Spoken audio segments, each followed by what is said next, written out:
Lukuyan itong si Bagyong Juan ay nag-intensify dito sa Philippine Sea habang kumikilos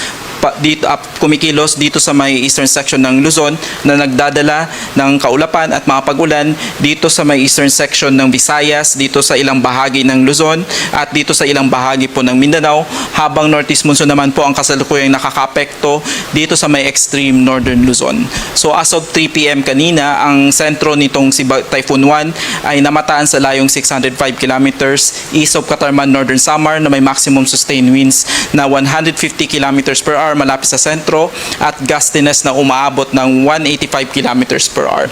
Kasalukuyan po itong kumikilos west-northwest sa bilis na 30 kilometers per hour.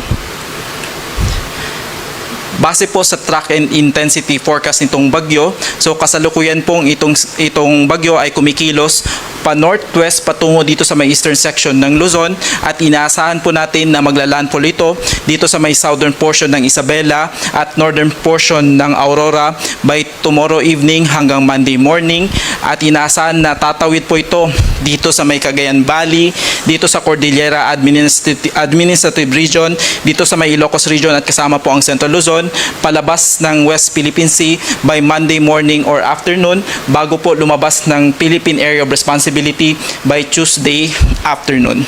Nakikitaan po ito ng slight chance na magkakaroon ng slightly shift pababa ng itong track, kaya maaari pong magkaroon ng direct hit or maglandfall ito dito sa may Catanduanes. Habang tumatawid po ito sa ating kalupaan, maaari po siyang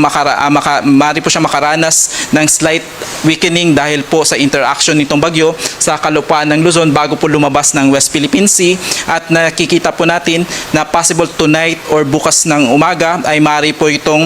mag-intensify from typhoon to super typhoon, at habang kumikilos po ito dito sa ating kalupaan ay maaari mapapanatili niya po yung typhoon category hanggang makalabas po ito ng ating Philippine Area of Responsibility. Kasalukuyan, ang pinakamalapit na approach nitong Bagyong Juan ay dito sa may area po ng Catanduanes by tomorrow morning or afternoon, and maaari po ito maglandfall dito sa Aurora, Isabela by tomorrow evening or Monday morning.